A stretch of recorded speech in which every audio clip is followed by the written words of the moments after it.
Earthwatch has been providing the Evenlow Catchment Partnership with water quality testing kits so that citizen scientists can go out and monitor the water quality in their communities. It is so important that we collect the data so that we can use it to analyse and hold water companies to account. The more data we have, the more ammunition we have. So if you'd like to get involved, collect samples for Earthwatch and the Evenlow Catchment Partnership, please head to freshwaterwatch.org.uk to find out more. We're here at Oxford Town Hall tonight for the first public meeting of the Oxfordshire Clean Rivers Initiative. We're having a debate about what can be done. We've invited councillors from all the main political parties to give us their ideas and to tell us how they would act. This is the first stage in the Clean Rivers Initiative.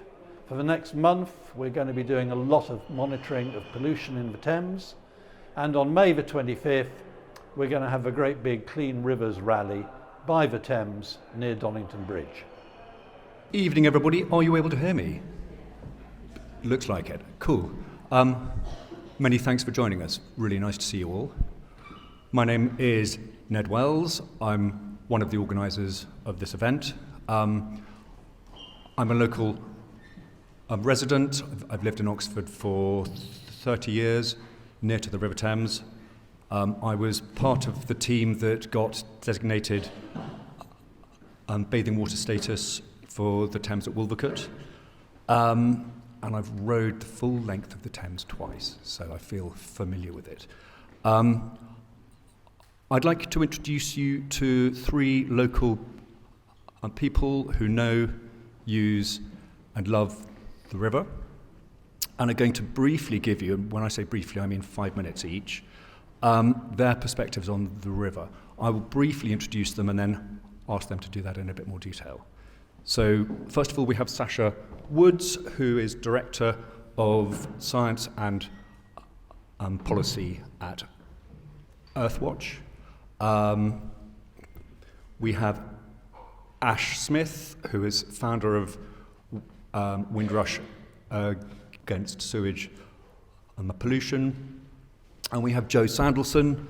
Jo is a wild swimmer. She's also a city councillor, but we've asked her to speak this evening in her capacity as a wild swimmer. So, first of all, Sasha. Thank you very much. Hi, yes, I'm Sasha. I'm the Director of Science and Policy at Earthwatch Europe. Earthwatch is an environmental charity with science at its heart. We connect people with nature and give them the tools that they need to fight for the planet. We're also champions of citizen science, which is where members of the public, non-scientists, are actively involved in scientific research. So that's collecting and analysing data and using the results of that data to lobby politicians in town halls. Freshwater Watch is one such citizen science project. It's a global project where our citizen scientists monitor the health of their rivers, lakes and other freshwater bodies, and they do so by using our Freshwater Watch kits, which measure the concentration of nitrates and phosphates. The main source of nitrates and phosphates in rivers are from sewage and also agricultural runoff, and our testing kits are a cheap, robust and reliable method to test for these problematic nutrients. And they're problematic because they cause eutrophication, so that's increased algae, and in response to that, increased bacteria, lower levels of oxygen, and then fewer animals and plants in the river. And the concentration that we measure is demonstrated by the increasing intensity of the purple colour of the kits. We have 7 community groups across Oxfordshire using these kits to analyse the health of their rivers, and they monitor the water at least monthly and sometimes more frequently. In the lead up to the Oxford 8s in May, our community groups will be monitoring the health of their rivers every single day. Next slide, please. So our fabulous community groups have collected over 2,500 data sets across Oxfordshire since 2015. The data that they collect on nitrates, phosphates and also turbidity, so how cloudy the river is, are combined and presented here in this map which is open access and real-time data set. You'll see that the water quality is demonstrated as being either good, moderate or poor, and 43% of the data sets that we've collected are poor across Oxfordshire. We can also look at the data set over a period of time, and that's what you're looking at with these two graphs. So you're looking at from 2015 to 2024, the nitrates at the top, phosphates at the bottom, and the percentage of samples that show this good, moderate or poor quality. If we focus on nitrates at the top, you'll see that less than 30% of the samples are good quality. And if you look at the phosphates, you'll notice that whilst things aren't getting progressively worse over time, they're not getting any better either. And they're not getting better during a period of time in which we've had the Water Directive Framework, which this environmental policy that says that the water quality should be getting better. So it's not getting better when we have policy that says that it should. There's no policy compliance. Next slide, please. And we can evidence where these polluting sources are, where we're not complying with the environmental policy. So this graph shows the dashed line at the bottom shows phosphate levels upstream of a sewage treatment works, and you'll notice that levels are very low. And then this solid line shows phosphate levels downstream of a sewage treatment works, and you can see that this spikes over time. So this is a very clear indication of an active pollution source at Four Shires Brooks. And if you're interested in reading more about this data set, you can just scan the QR code there to read the publication in full. We published this back in January of this year. Thank you. I'd just like to highlight that some of our community groups do additional testing alongside Freshwater Watch. Testing for additional contaminants. Henley and Marlow River Action, for example, test for the presence of pathogens associated with fecal matter. So this is E. coli. And you can see from this graphic that in areas where there are high levels of phosphates and nitrates, so this poor quality water, we also have high levels of E. coli. And this just so happens to be downstream of Henley, where we have supposedly treated sewage discharging into the river. And then we wonder why our rowers are poorly. Next slide, please. So to summarise, along with our friends at River Action, Friends of the Earth and WASP, as well as our fabulous citizen scientists, we have evidenced the poor health of our rivers, and more than that, we have evidence that this is due, at least in part, to the ongoing sewage problem in this country. And so I urge you to keep that scientific evidence in mind when you address the panel with your questions later. Thank you very much for your attention.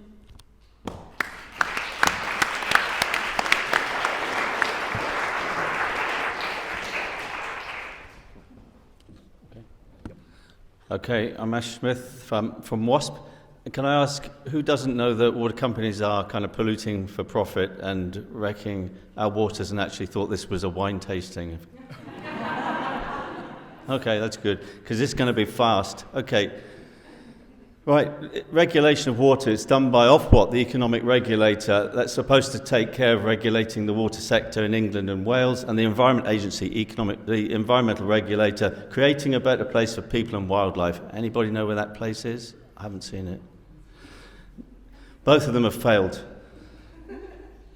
Absolutely failed. So this is the water structure of Thames Water, and that is the only regulated part of that structure. It's just built for making money, not for delivering the service that we require. Ofwat's supposed to license dividends, the price reviews that go on every 5 years for the 5-year spending cycles and the management of it. It's out of control. Yep. So now, this is a piece of work that was done by Stanley Root, an accountant, worked for one of the big four auditing companies, really looking into where the money's gone. And this is the statement that he came up with, a piece of work specifically about Thames, but it will apply to many other companies. There's never been a year since privatisation when shareholders contributed more cash than they took out. This is a massive scandal. This is what's unfolding next. And That means that our infrastructure has been put into the hands of, frankly, the wrong people. £78 billion has been extracted. That's the new number. We were thinking 72 was quite shocking. It's gone up to 78, courtesy of Jill Plimmer in the Financial Times. And that has meant that Oxford Sewage Treatment Works have been operating illegally since about 2017. The Environment Agency just woken up and said, you can't put any more houses in here. Now that's quite a big deal. That's a really big deal. And that issue where every 100 houses produce about 30 to 50 tonnes of sewage per day means that there's a lot of sewage that isn't going to go anywhere. And now we've got the developers fighting the water companies, which is what we want. Two big interests fighting to speed up the improvements in infrastructure. Now let's go to the state of our waters as a consequence of all of this failure, and we know that only 14% of rivers are in good ecological state. That's debatable, actually. Some of those that are rated as good are not really at all good. Carry on. And how is it done? This is an example. This is Church Hamborough, a terribly failing sewage works.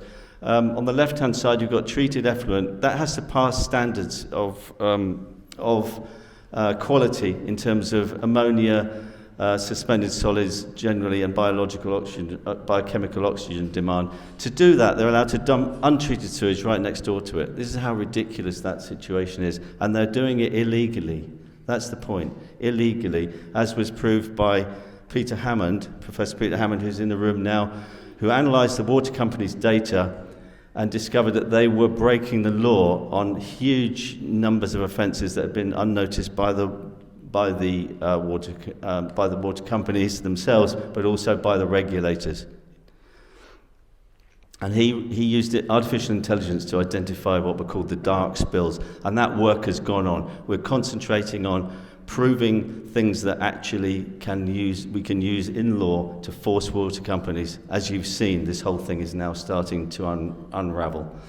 And that's sewage fungus in those images, something we see far too often. So this is now the other scandal coming is treated effluent. This is how water companies sample. You see those diamonds on the right-hand side? They are when the water companies take the samples. And they're all passing. They're all doing quite well. But you're only monitoring one section, and it's the section in the middle. On the outside, you see now from that image, in those high peaks, each side of that, that's where they're breaking the law. So they're breaking the law pretty much daily, but they're only measuring where they're not breaking the law. A complete scam and a scandal. Okay, so this I took yesterday. It's the same today. This is the sewagemap.uk, and it's showing you the Thames. And that's showing you Cassington, which is just upstream, about 2 kilometres upstream of the wild swimming area that Joe Sandelson's going to talk to you about. That only spilled for 210 hours so far. I mean, that seems like a lot, but that's nothing. That's a really small amount compared to some of these others. What you're going to see now, that's quite loud, isn't it? This is treated effluent. This is the treated product. This is passing the permit. This is what they're claiming to be cleaned water is returned to the river. That, and those yellow things are grains of sweet corn, undigested food that made their way into the river. They'll get eaten by the fish. There are fish queuing up to eat that. This is what you're swimming in. And there'll be a little glimpse in a minute of something white just coming out and going up towards the sky, and it's this little fellow. That's it. That is the state of sewage treatment in Great Britain. And I'll hand over to Joe. That's time up, sorry. Cool, thank you.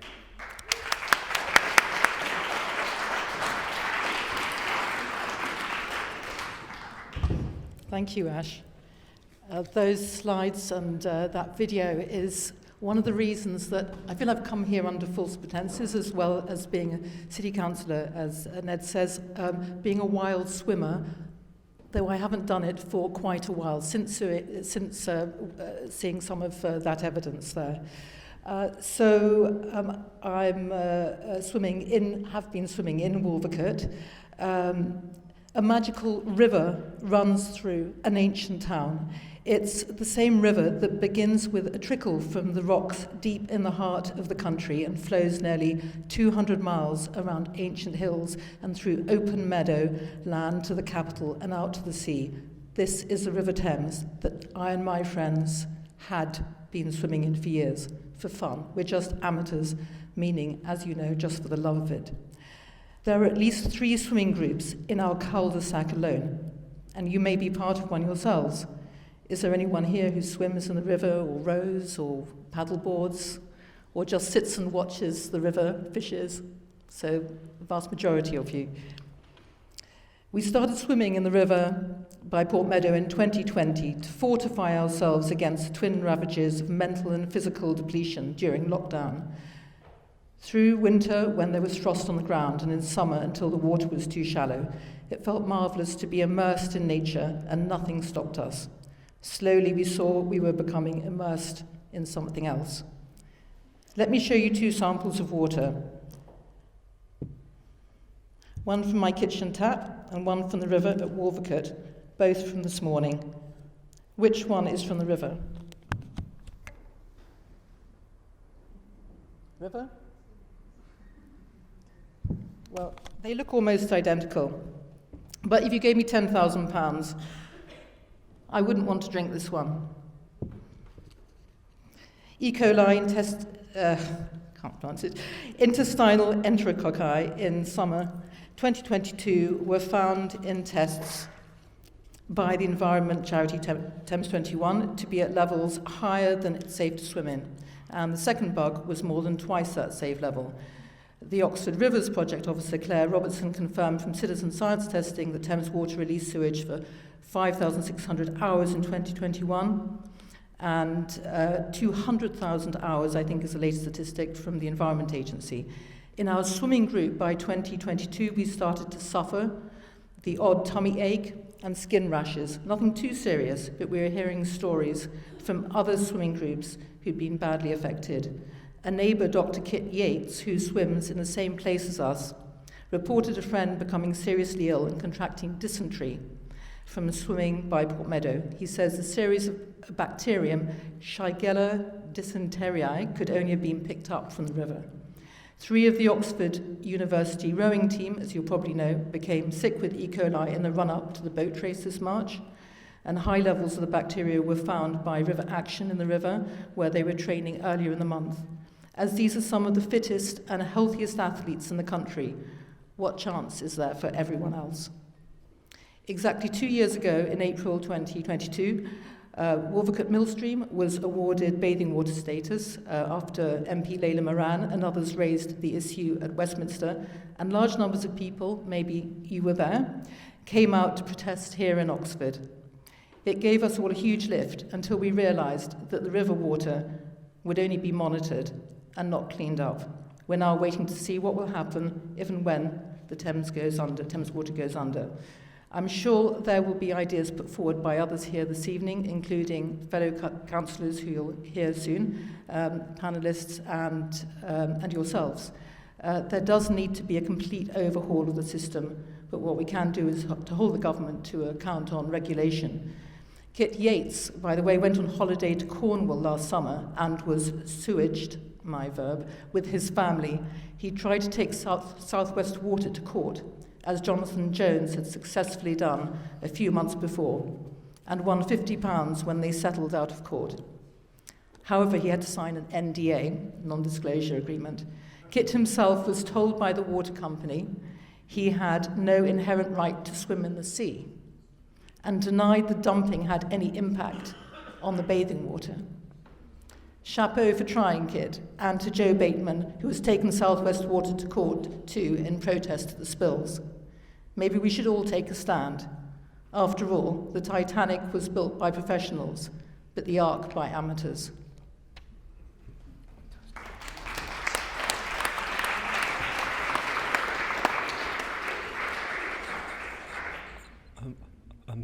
Thank you very much to Joe and Ash and Sasha. That was enlightening, to say the least.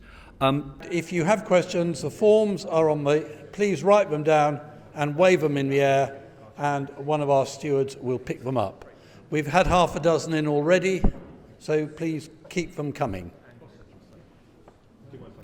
I'll just take this opportunity to say that this is the first public meeting organised by the Oxfordshire Clean Rivers Initiative, which is a coalition of the groups you can see on the screen, and which include national bodies such as River Action, Earthwatch and Thames 21, as well as local groups including Oxford Friends of the Earth, Windrush Against Sewage Pollution, who you've heard from, and the Even Load Catchment. Over the next month, people will be doing an expanded programme of water measurement for E. coli. And then on the 25th of May, please keep this date in your diary, we will be having the Oxfordshire Clean Rivers Rally. That's going to be down on the River Thames at the Long Bridges Nature Park near Donington Bridge all afternoon. There will be music, entertainment and more. And it is on the last day of the University 8-week rowing festival. So the Thames will be full of people. Well, the Thames path will be full of people.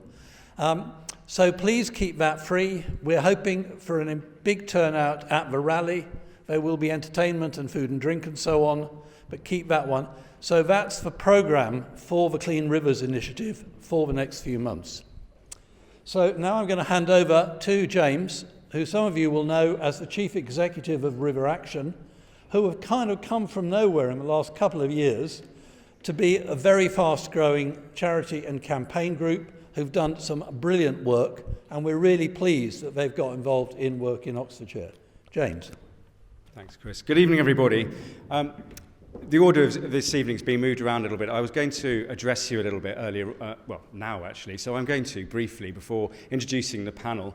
I've just come from Wales.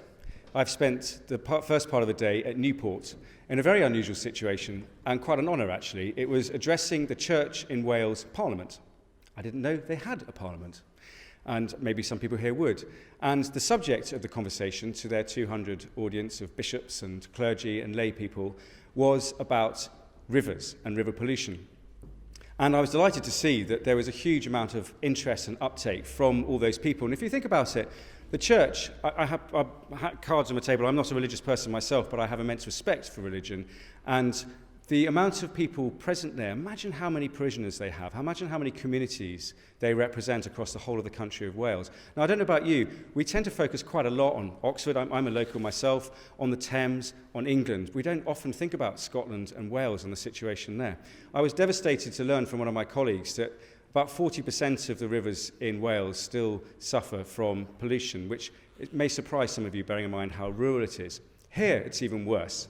Now, forgive me, I was a little bit later, as I've described, so I might say one or two things that have been touched on, forgive me. Only about 15% of rivers in England are in good ecological condition.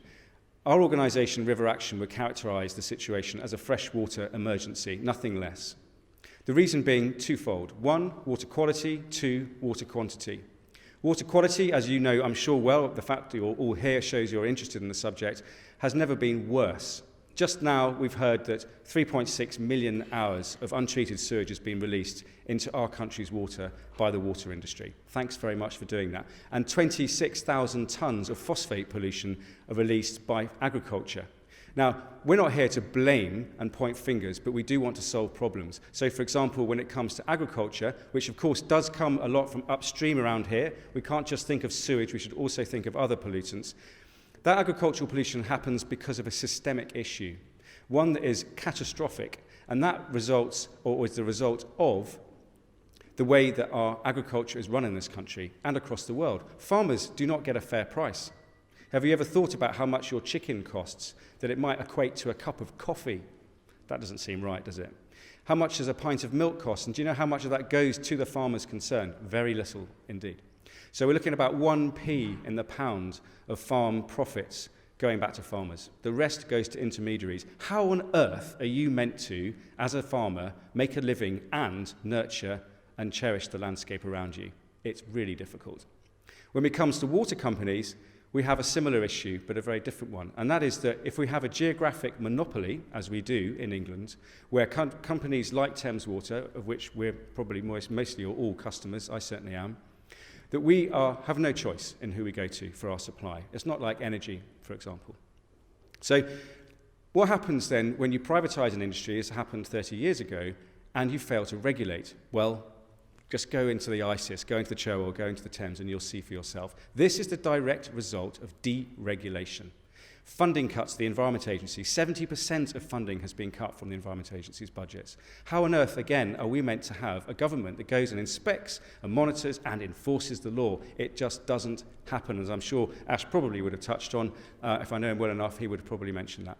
So we have a systemic issue here. And what we'd like to do tonight is give you the chance in the audience to talk to three wonderful local politicians to hear their view and their party's views on what they would like to do to resolve the problem.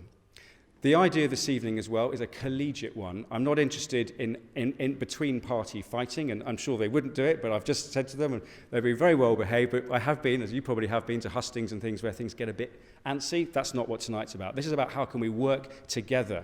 Whoever ends up running the City Council here or other parts of Oxfordshire, whether you're a councillor or otherwise, we want to see people work together. We are in an emergency. So, with that in mind, I would like to introduce the panel. And before I do, I'd just like to share some figures with you that my colleague Nick looked up very kindly for me. Some of you have probably seen the sewage map, sewagemap.co.uk. So, right now, in the last 48 hours, 10 sites have discharged across Oxfordshire.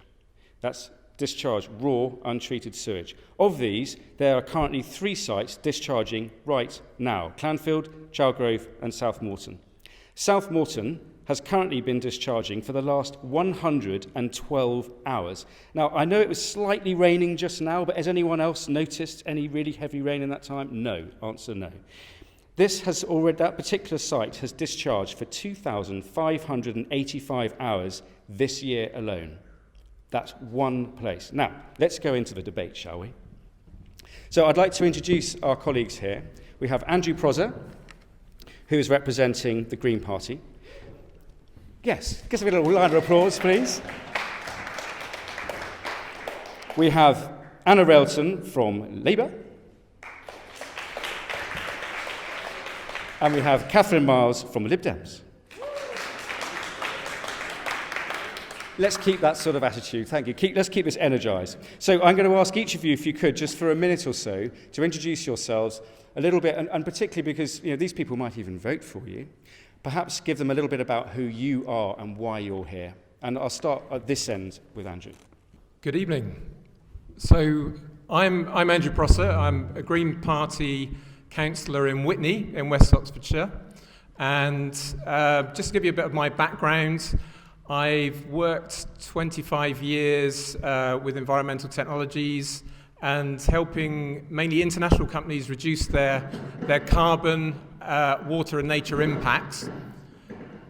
I'm still fairly new in the politics field. I've been a politician for about 5 years now, but I've been an environmentalist for much longer. And probably like everyone here, I really care, and it's absolutely disgraceful what's going on in our rivers in this country.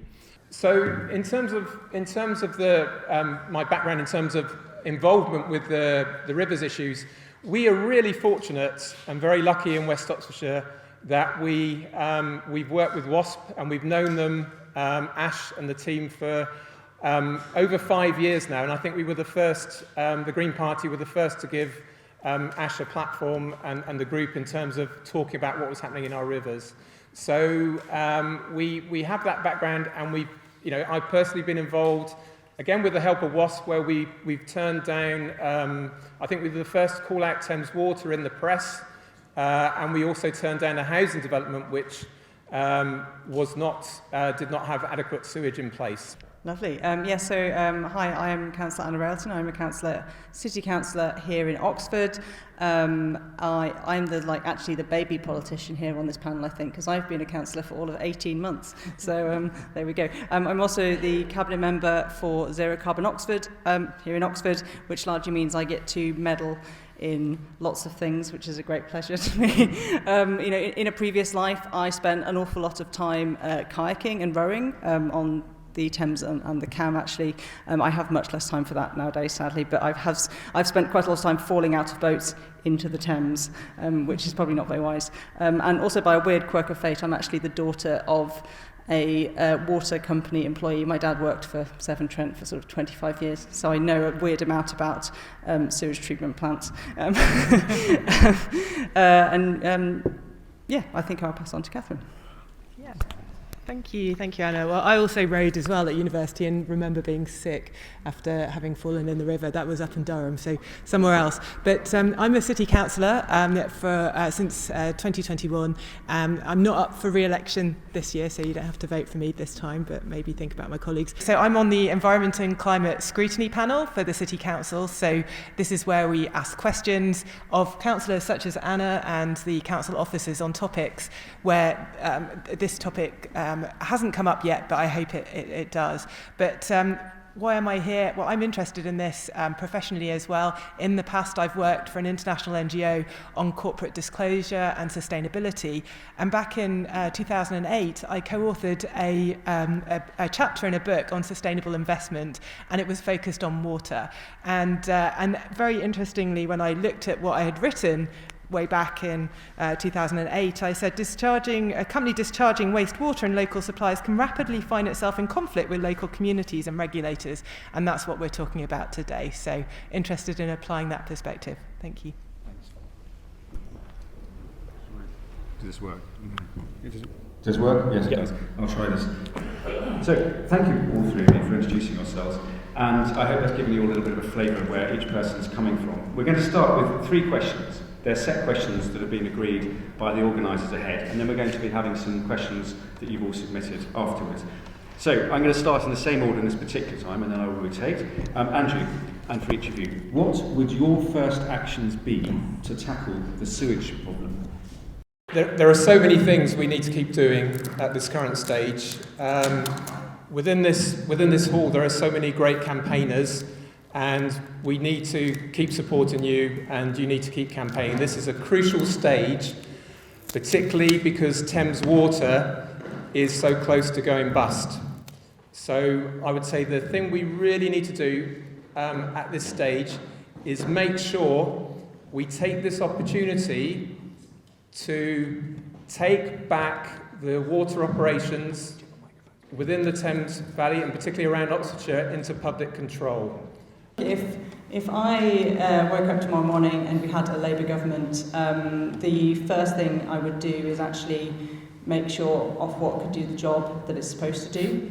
And I would also return the EA to the funding that it had, pre-2010. I mean, as a politician, I more or less refuse to dunk on the EA because I know that, what is left of it is a group of people who really want to do the job that they're there to do, but they basically just can't because they have no resource, they've been absolutely stripped to the bone, and they cannot serve the public because they just do not have the capacity to do so. So I think there are really big systemic changes. Nationalising all of the water companies in the UK is not going to solve the problem straight out of the gate. The problem we really have is we have large privatised monopolies with no effective regulation. I mean, we've seen from the post office, actually, that nationalisation doesn't solve all of our problems. There is a huge amount of investment that needs doing, but the first thing out of the gate I would do is make sure we are regulating it. Thank you. So I think you will all have, obviously, your own views here, and But just picking up on both of the points that have been made, I think the first thing that I would look to do, and I think is Lib Dem policy, is abolishing Ofwat and replacing it with a new regulator, very specifically one that actually enforces the rules rather than lets the companies get away with the pollution that they are dumping in our rivers. So we want a new regulator that enforces the rules, punishes those who break them. But on the earlier point that has just been raised around the ownership of Thames Water, I think we would also bring that into a public benefit company straight away. I think that is needed. So I think we need multiple actions. It's not just one. But I think something that we should reflect on, I'd love to hear from you all here tonight, is what we at the City Council or a District Council level can do, because obviously we influence national policy and we represent your views and communicate that back to MPs. I know Leila Moran only next week has a meeting with the Environment Minister to talk very specifically about the sewage in Port Meadow in more detail. But we need to know what we can do here at the City Council in the areas that we're responsible for, and there are some very specific areas that we can look at around licensing. So, thanks, Catherine. Thank you all three. Good start and nice, brief but concise answers. Much appreciated. I've just realised I'm sitting in a wet patch here. This is lovely. So, the next thing we're going to talk about is water company ownership. And the question would be, how should water companies be owned and financed? And before you answer, as you can imagine, with River Action and some of the groups in the room here, we get asked that question a lot. And it's very tempting to come up with sort of carte blanche answers where you say, it all should be nationalised, or we should, whatever it is. You come up with very bold and ambitious ideas. So what I'd like you to do, if you could, is answer it in two ways. What would you do generally with water companies? And then what would you do, perhaps we could go a little bit more into Thames Water, because it's our local one. And I'm going to start with Anna. Okay, I thought I was going to be second. So I think, the next government has an awful lot of stuff to fix, right? There's an awful lot of stuff that needs a lot of money investing in it. To take the company that my dad used to work for, I think there is literally no point in bringing Severn Trent, for example, into public ownership right now. I would love to live in a world where we had nationalised trains, we had all of our utilities were nationalised, but unfortunately we don't live in that world. And I think ironically, the privatisation of the water companies is exactly the same age as me, which is great. The crux of the matter is, the money that has been taken out of Thames Water is gone. We're not going to get the money out of its shareholders. One of the shareholders is literally the university's pension scheme, that well-known solvent pension scheme. So a huge amount of investment needs to go in. Ultimately, the taxpayer in the UK is going to pay for that. So, I really don't think we should be in a position where the UK taxpayer is paying to take Thames Water into public ownership. I really hope we're not in that situation. Hopefully we will just be able to take that back into public control, at no cost, because it is a quite frankly ridiculous situation we're in. But largely across the board. I mean, I would to be honest hope that a Labour government would not just straight out to the gate nationalise every single water company, because I think there are other problems, bigger problems to solve. But Thames Water is its own class. Thank you, and Catherine. Okay. Thank you. Okay, so as I mentioned before, that the Lib Dem position is transforming England's water companies, but specifically Thames Water, into a public benefit company. So it's about reforming the way that the companies are operating rather than bailing them out specifically, because if we were to do that, we would all be paying for it as taxpayers. And I think Anna's also already indicated, we don't want to be, I think, as taxpayers in that position as well. So I think when we look at transitioning to a public benefit company, it's recognising that business models can exist where environmental goals can be the primary goal of the company. We've got these sorts of companies do exist already, not in the water sector necessarily, but I mean, how many of you buy Patagonia clothing, for instance, and that is a public benefit company in the US, for instance, now. So what we should be focusing is less on the ownership structure, which someone with corporate governance expertise might be able to talk at length on, but we as just ordinary people may not have that background. But think about, what do we want to achieve through this? And what we want is that companies are going to be operating in a way where they are working for all of us and ensuring that they are minimising river pollution, addressing that, and putting environmental goals at the heart of what they're doing, not profit motives. Thanks, Catherine. Andrew? Yeah, so in terms of the question, in terms of in general, we are virtually the only country in the world that has privatised water industry.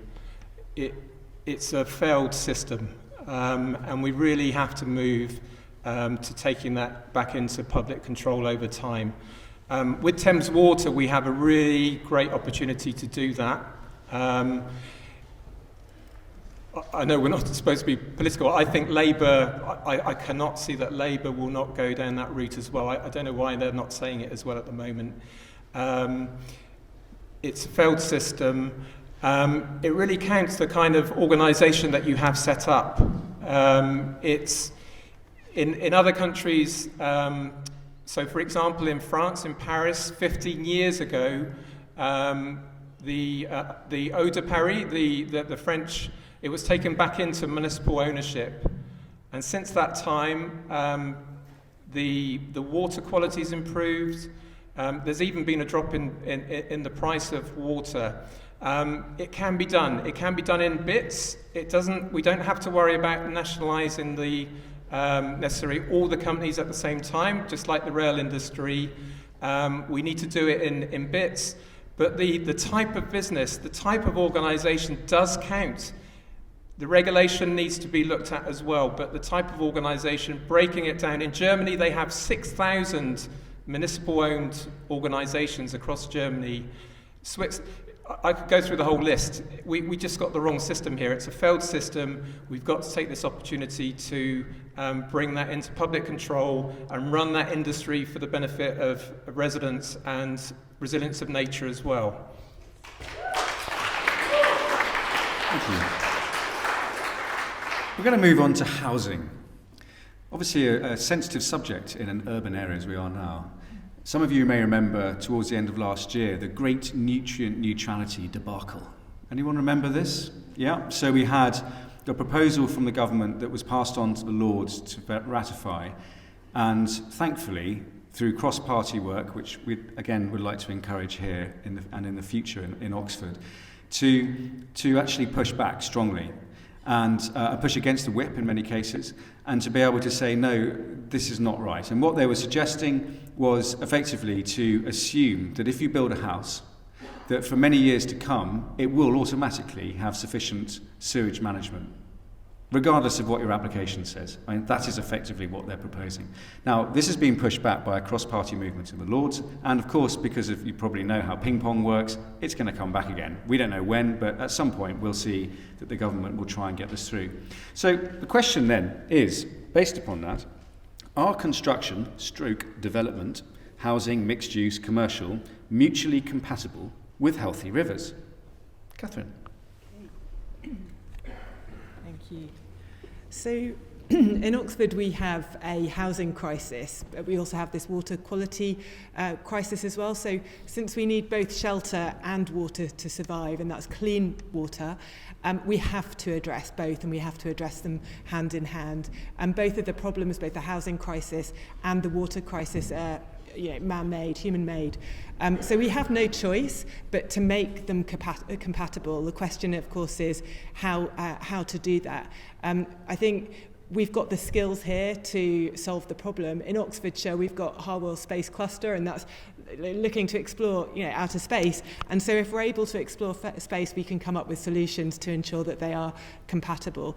It's essentially a risk now for the councils to meet its housing needs that we've got within the city and within the districts if we are unable to build or have others build and develop to meet that housing need if they can't address this issue of river pollution. So I think they have to be compatible. It's not a choice. The question, of course, is how we do that, and that's through planning policy. Thank you. And to Andrew? Thank you. Yeah, it's another big, complex area. Yes, I agree with Catherine, and I think as councillors, I cover the climate change portfolio on the district council, but I'm also on the planning committees, and we really be very careful. We really one thing that we try to do with new developments is make sure that there is going to be adequate sewage and water infrastructure in place with those developments. So, and again, I'll compliment WASP once more. With WASP's help, we've put in Grampian conditions on new developments to at least have the condition that no one can go into occupy those houses until the water and sewage infrastructure is placed. It's not perfect. There's issues with that. We have housing developments going to appeal. But in general... Could you just explain what Grampian conditions some people might... Yeah, so a Grampian condition is whereby a planned housing development, it will be approved based on a number of conditions. So the Grampian condition is basically saying you can start in terms of developing the project, but you can't get to the stage of, for example, occupying, selling houses and having them occupied until you've put in the right water infrastructure, until you can demonstrate that. So that's an example of a Grampian condition. But in general, for houses and infrastructure, we've got to do much better in terms of grey water recycling. We have the same issues with energy, where going forward to deal with our energy challenges in the country, we've got to look at how we, are there certain times that we can use less energy. For houses, we can put in incentives that builders and developers put in better water efficiency. There are already some incentives for that.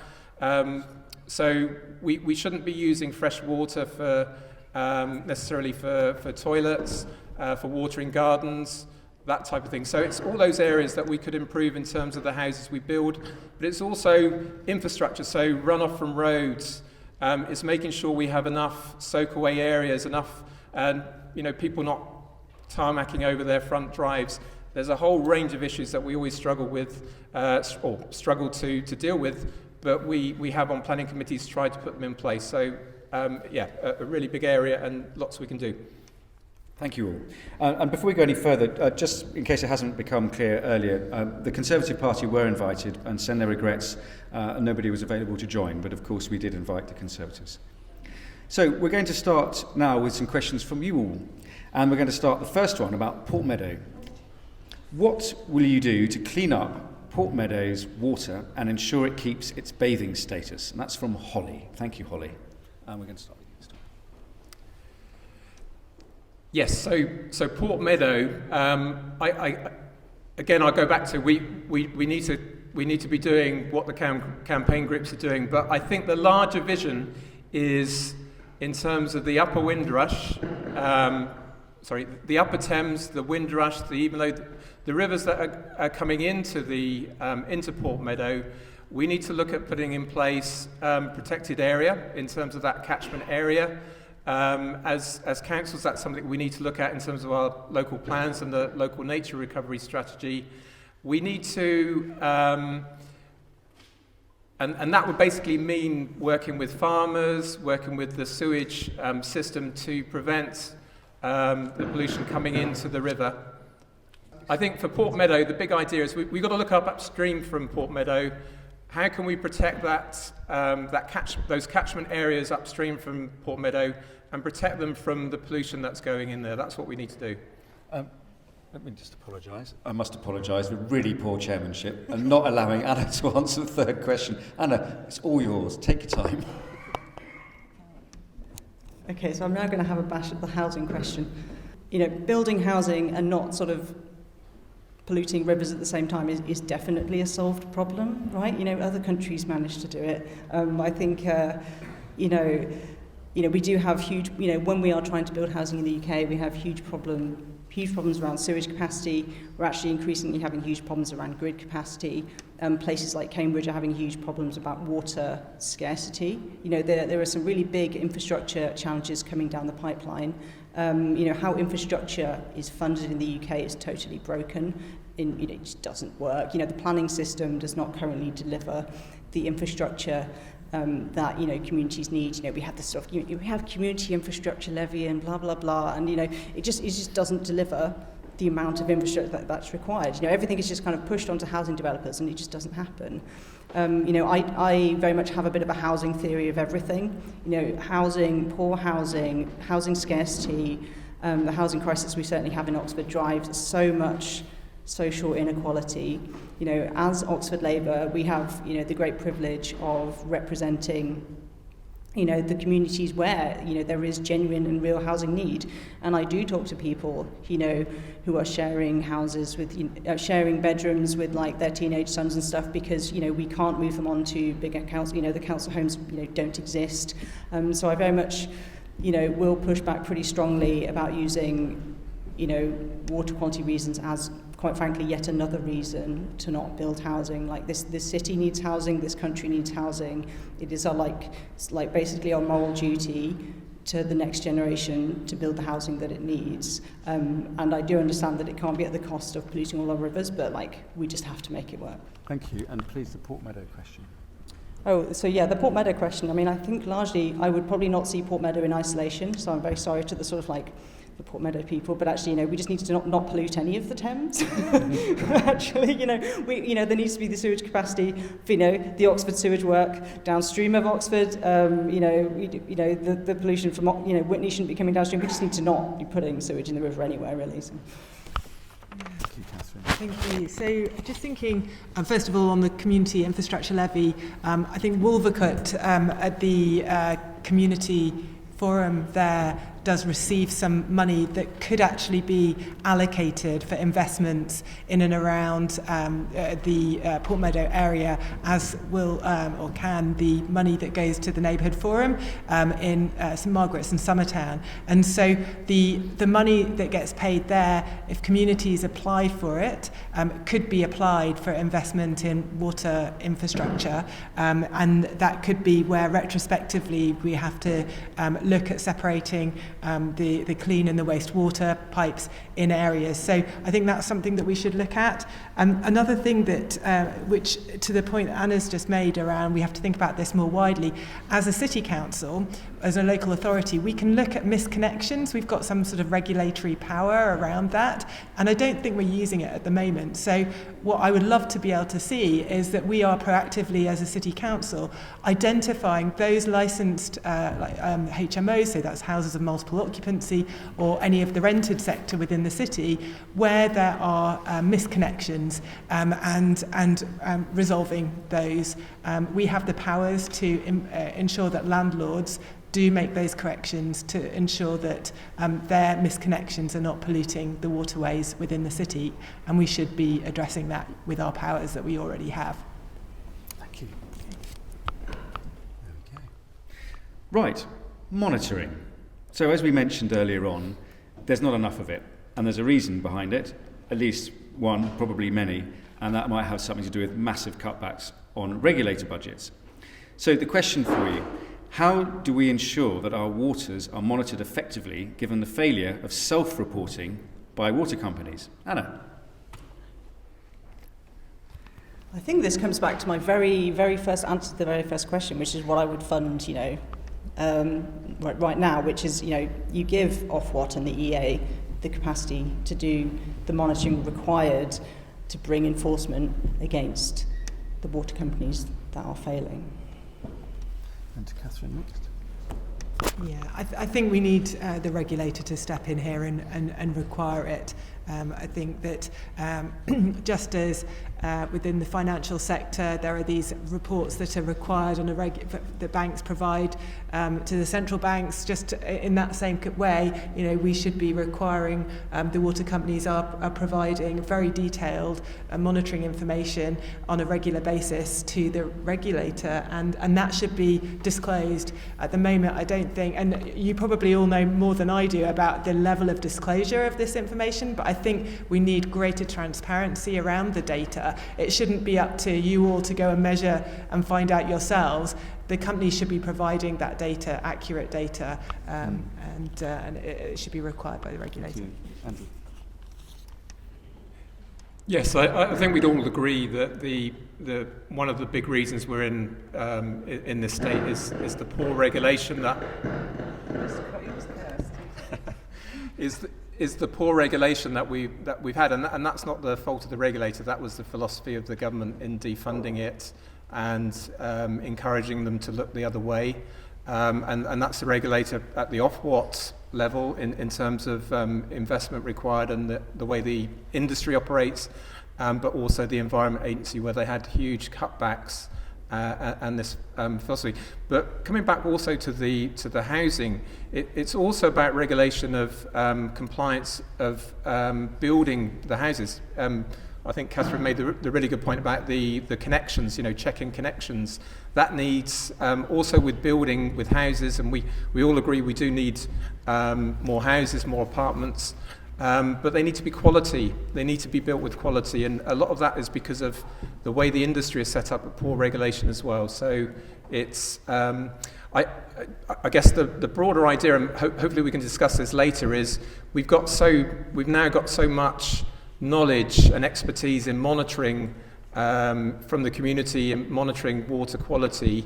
As I was saying, we this industry in the Thames Valley and in Oxfordshire, we've got an opportunity to shake up the industry. How can we use that local knowledge as well in terms of that monitoring going forward? That might be something we can talk about.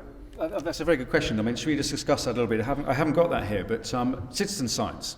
So one of the people earlier mentioned River Action's work, and of course Earthwatch have been working very closely, WASP and so on. There are a lot of people around here that are already getting very much involved in rolling up their sleeves and trying to find out the state of nutrient pollution, phosphates and nitrates particularly, and, did I say it, pathogens like E. coli. And the headline news that we all saw relating to the boats race came from us as citizen scientists, and specifically our colleague Chloe Peck, waving at the back, who single-handedly, with the help of Fulham Reach Boat Club, which is about halfway along the boat race course, did a month's worth of testing over 16 days, so 4 lots of 4 days, and they discovered that there was between 2.5 and almost 10 times the amount of E. coli in the water than is the worst for bathing water status. So Port Meadow will be over 1,000 E. coli colony units per 100 millilitres. It may be a lot more than that, who knows. But once you get to around 1,000, you're not allowed to swim anymore. I mean, literally, you get that sign, which we've probably all seen. I was there with Chloe recently. Now, that's because of citizens like us doing something about it. So let's have a little chat about that. If we'd like to start with you this time, please, Catherine. What would you like to see when you think of yourselves as councillors and effectively local government working with the community when it comes to monitoring?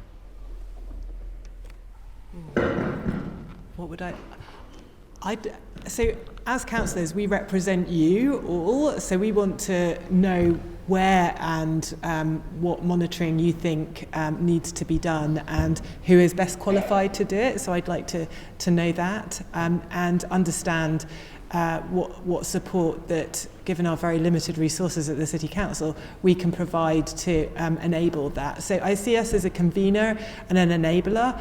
We might not have the money to support the actual citizen science that you're actually doing on a day-to-day basis, but finding out from you all what you want so that we can convey that to those who may be able to provide that funding.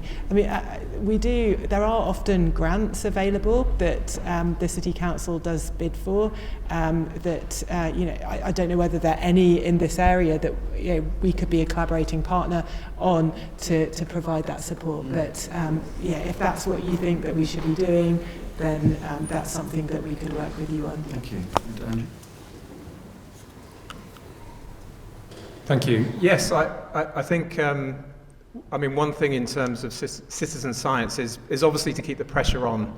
It's so important we keep the pressure on the government and the future governments, which will probably almost certainly be a Labour one, to make the changes required to improve that system. So all that citizen science is really important for that. In terms of current data, even load catchment partnership, I know there was an issue with I think DEFRA or whether citizen data would be accepted. I don't know if that's changed recently, but if it hasn't, we need to push for that so that the government agencies accept that citizen data. That's really important. And the other data, again coming back to WASP and Ash and Peter, all that data is data that we've been using and has been pushing the industry and the country to wake up. So it's crucial that we keep using that going forward.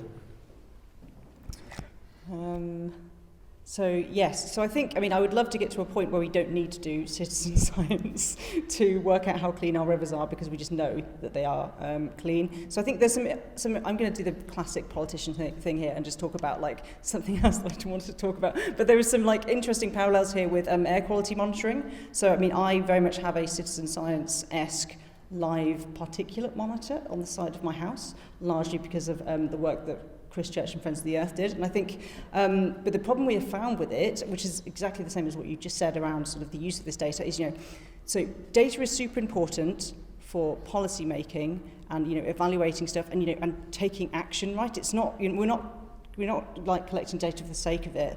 Certainly the problem we've had with the air quality data is, it's not validated enough to use it for policy making stuff. And, the important thing here is it's not the monitoring, it's the taking action so that, we don't actually in the future have to do it because we know that our rivers are clean. So I think that's a very roundabout way of saying, I'm not even sure what I was saying there. Thank you.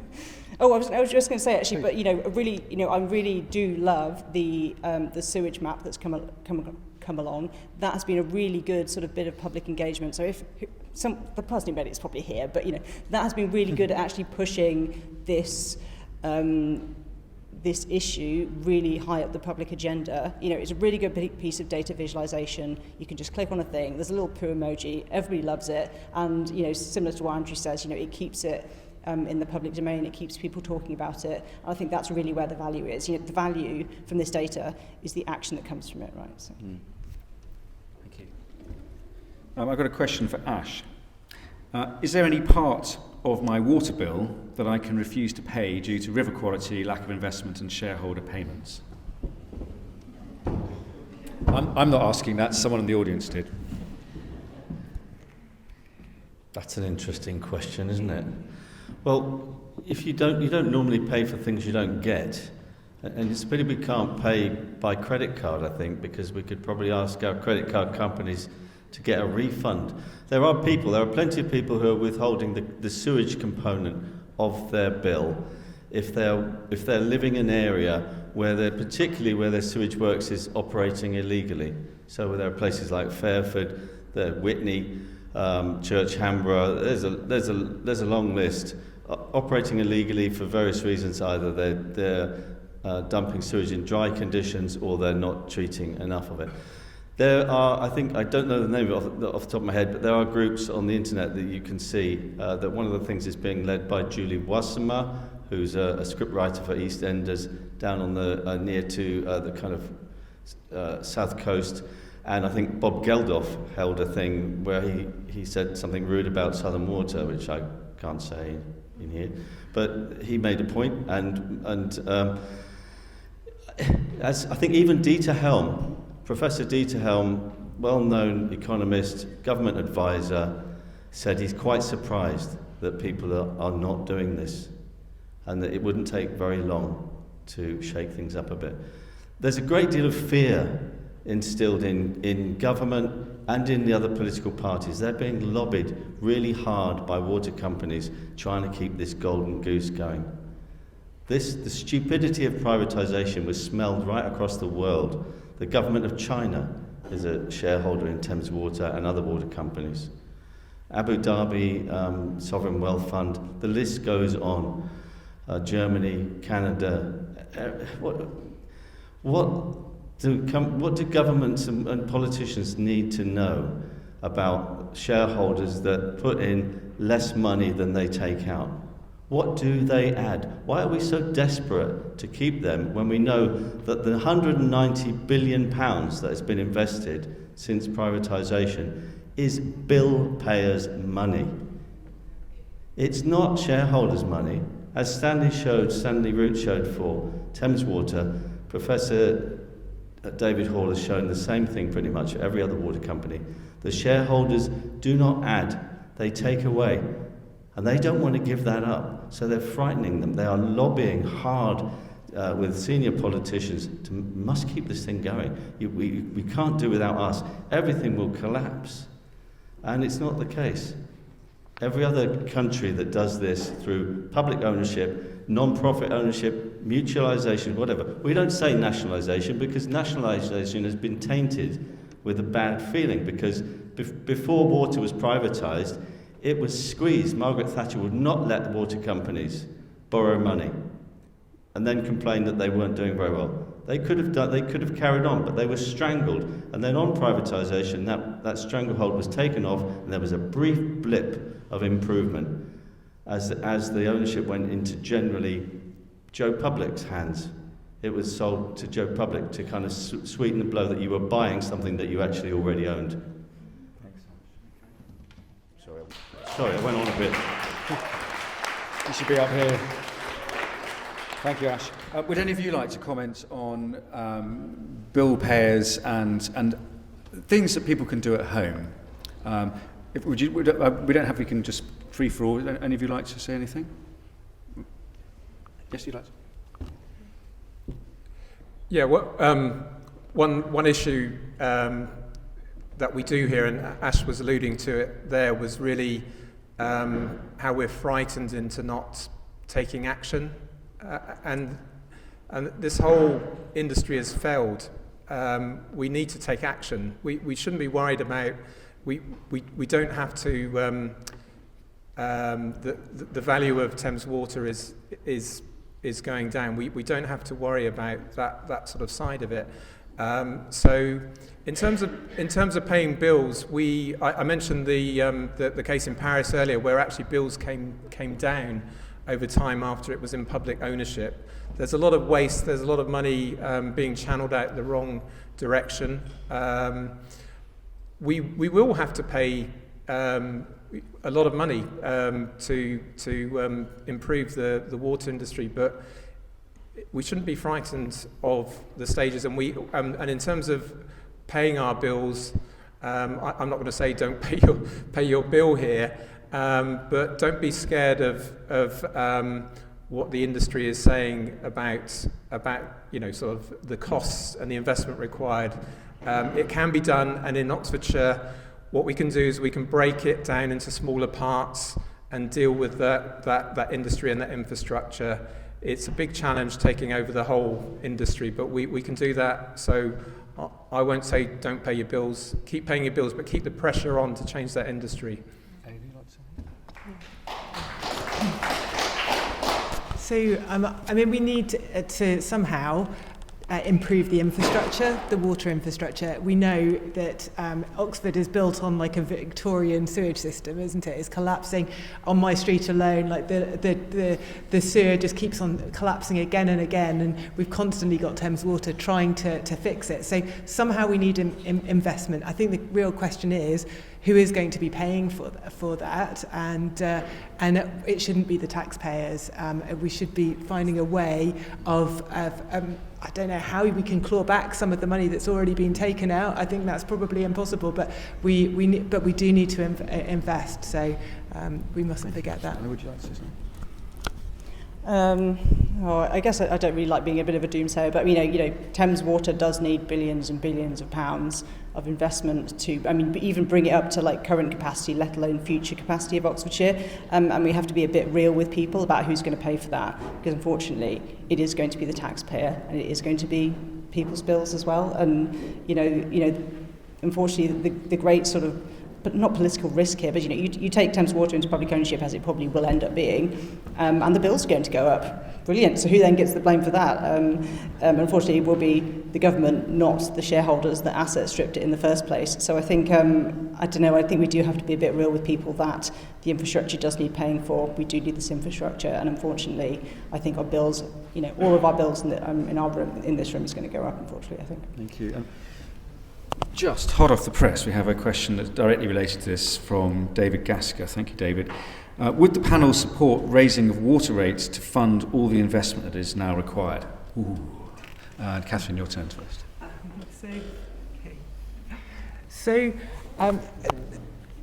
I'm not sure about water rates that we're paying as consumers, but a Lib Dem policy is to introduce a sewage tax specifically to fund the cleanup of the most polluted rivers and coastline. How the mechanisms of that, I'm not sure how it would work, but something that was announced today was very specifically a River Thames SAR to look into this and to take action to tackle the sewage crisis, in part to hold Thames Water to account, but ensuring that we also have greater environmental accountability for the actions of whatever ownership form we're going to have of these water companies going forward, that environmental accountability is a key part of that.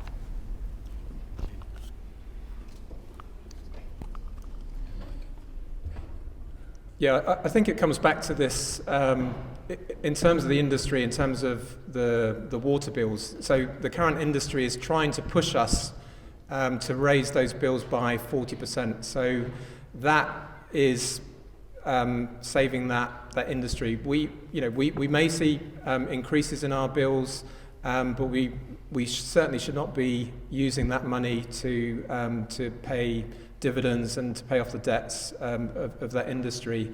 I think it's important to say, so the Green Party policy, what we as the Green Party, where we as councillors and members of the Green Party, we look at how everything is connected, and with water, we're talking about different things here. We're talking about sewage, we're talking about purity of water supply, we're also talking about flooding, how we manage our river catchments. And I'll mention Dieter Helm as well, because he's also been pushing this. There are opportunities to find other ways of transferring money to the organisations that are looking after that water upstream. That could be to pay the organisation looking up of the upstream Thames to hold back water, to put in place more natural flooding solutions that help the cities and the people living downstream. And there are new mechanisms to pay for that money.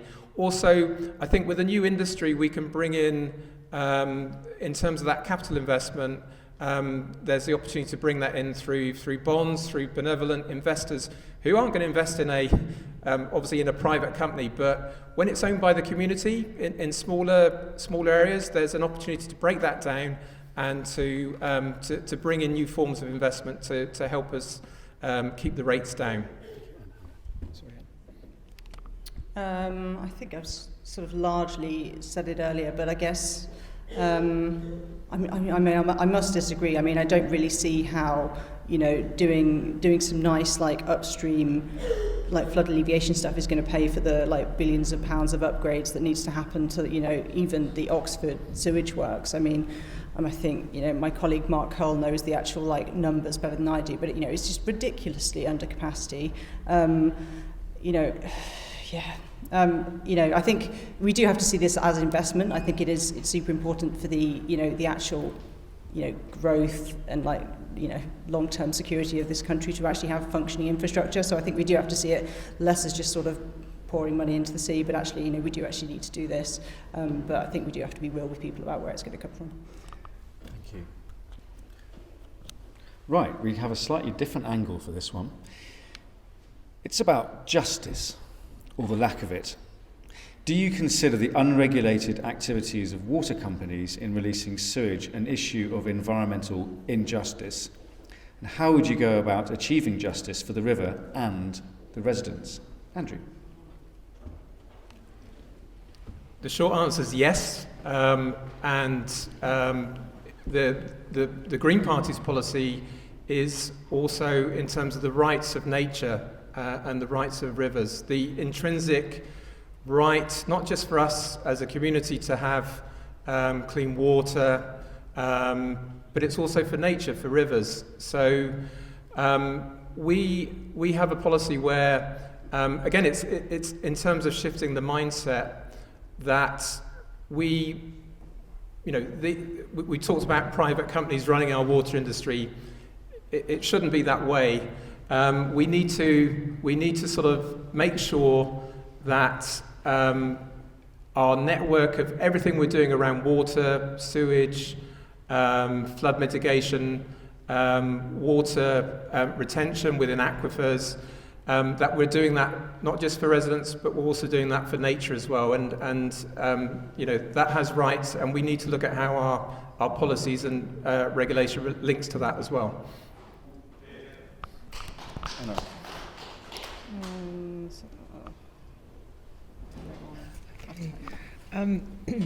So, I mean, yes, just in terms of how we achieve justice for our rivers, I think it's a difficult question. I don't have an answer on this specifically, but I do think going down the legal route will only get us so far, and I think that maybe we need some kind of commission where we can document the impacts and negative impacts it's had on nature, on us as people, on the children who are going to be the ones in the future who are going to have to clean up the mess that we've also has happened on our watch as well. I know that you all in this room have been championing this cause and seeking justice for a long time, but it's taken such a long time to get to this stage. Us as the citizens of the UK getting justice for a company basically asset stripping one of our bits of infrastructure, I don't think over the past 35 years I don't think we are going to get any justice, and that is deeply unsatisfying and is a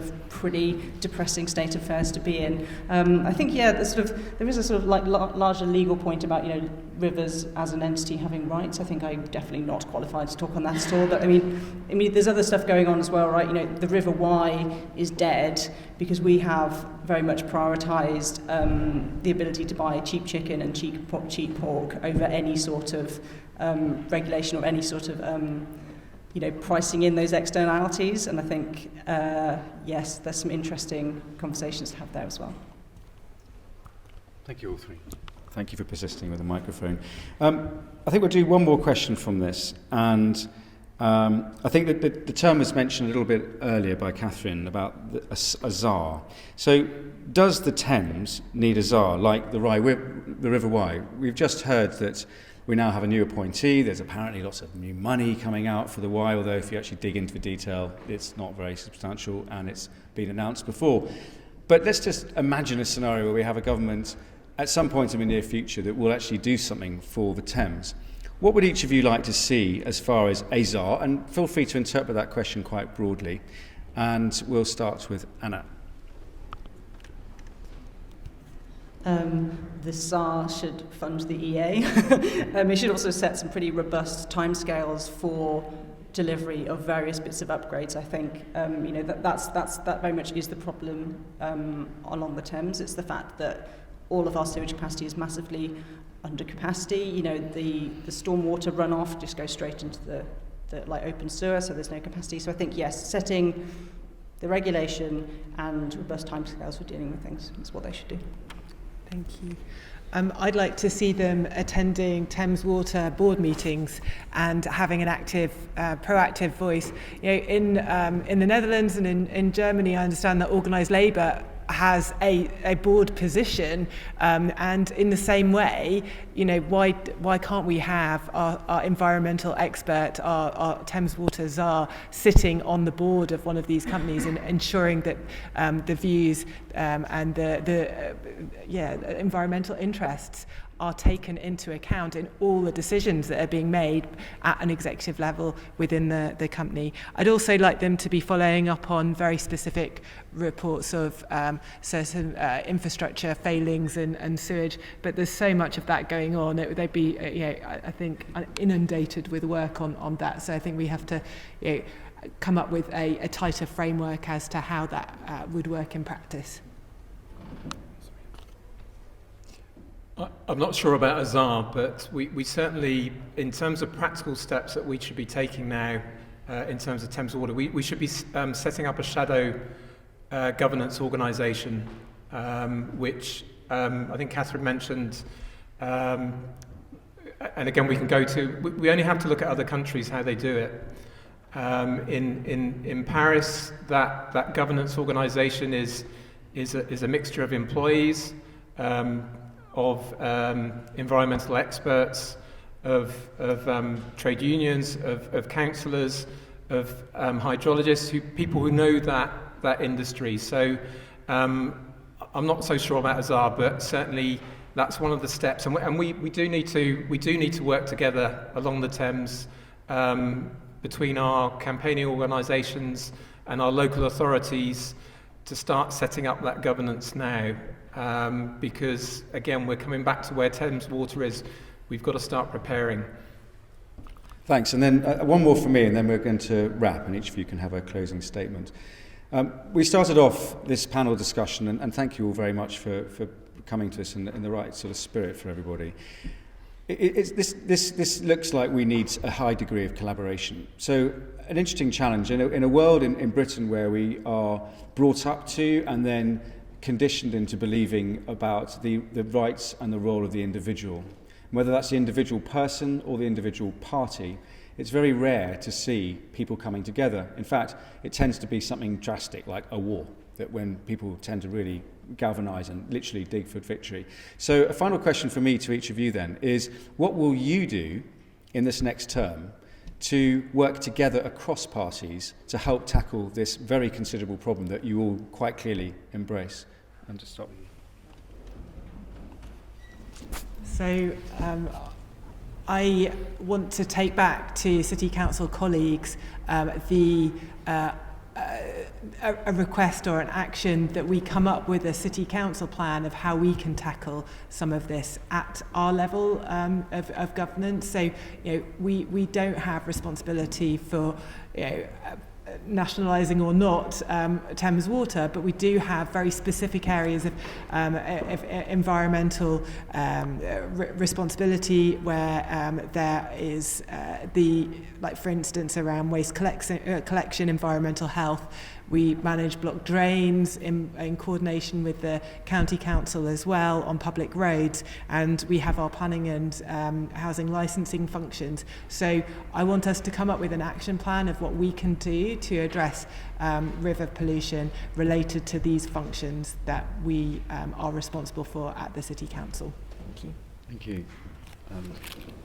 I think I will sort of reach out of Oxford a little bit, I think, and basically make sure that what is hopefully an incoming Labour government really understands the problems that we have in the Thames Valley, understands the need for investment, and prioritises that.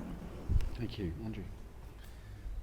Yeah, I agree with that, and as Green Party politicians, I think a key thing for us, because there is going to be a Labour government, that we keep the pressure on. We as Greens can take the lead in terms of putting that pressure on other politicians. But in terms of collaboration, I think that's the most important. We do, in West Oxfordshire, we work with the other parties very closely together. We also, I'd like to, as a step forward, to talk to the other local authorities in Gloucestershire, in the Upper Thames, so that we can, and also with look into organisations like the Thames Society, how we can set up that shadow organisation so that we're preparing for what comes next. Well, thank you. And I think to close, I'm pretty sure I won't be alone in the room to wonder what commitment you would like to make personally, and on behalf of the party you're representing today, to these wonderful people who've given their evening up. So if you would like, you take a couple of minutes each. We've got a couple of minutes each to do this. If you'd like to make, I would welcome you, everyone would welcome you to make a statement of what you would like to commit on this particular issue of trying to resolve this freshwater emergency in this wonderful city of ours and in Oxfordshire. And I think it's your turn to start, Andrew. I'm going to repeat what I was saying. I'm going to commit to working collaboratively with the other parties along the Thames and the other local authorities to start setting up that new form of governance for what comes next. You can spend a bit longer if you want on a closing statement, if you want to. You're fine, okay. I feel like it's the same question as the one before. But, what am I going to personally commit? I mean, I can't speak for all of Labour, right? Like that's just not. Well, the previous one was about how to work together. This is more about your sort of commitment to, come election time and what you'd like to commit to the audience. I think it's very much, it's keeping it on the agenda. It's keeping it being talked about. It's making sure people understand the scale of the problem and what needs to be done to solve it. And actually sensible routes to solving those problems. Thank you, Anna. Thank you. So I commit to aggregating your ideas about what the City Council should be doing in areas of its responsibility and how it could address the issue of river pollution here in Oxford, and where relevant, asking specific questions at council meetings to improve the transparency and get answers around why we're not doing areas which you think we should be to addressing these issues. So please send in to all of us your ideas, I think, and we'll see how we can take them forward. But I think final point on my side is we know that we're always stronger when we work together, and let's focus on what we all agree on. We might not all agree on the exact mode of corporate governance or ownership of a future Thames Water company. There will be differences of opinion there, but we all agree that there's a problem, and we know that the priority is to ensure that we have clean rivers, and so let's focus on what we agree on and not areas of disagreement. Then we can make progress. Thank you. Would any of you like to make a final closing statement, or do you feel like you've done it? I think my final statement is back to the campaigners here. Please keep up the brilliant work that you're doing. Keep the pressure on. We as politicians, all of us, we want to help solve this. We work collaboratively, and please keep up the good work. You're leading the way. We have a rally on the 25th of May, 2 p.m. to 6 p.m, Longbridges Park, Oxford. There will be food and drink and speakers and entertainment. So will the City Council support this rally? I'm talking to the events team about that. Thank you. I don't mean to put you under pressure. Right, well, thank you very, very much, all of you, for joining us, and to our three panellists, Andrew, Anna and Catherine.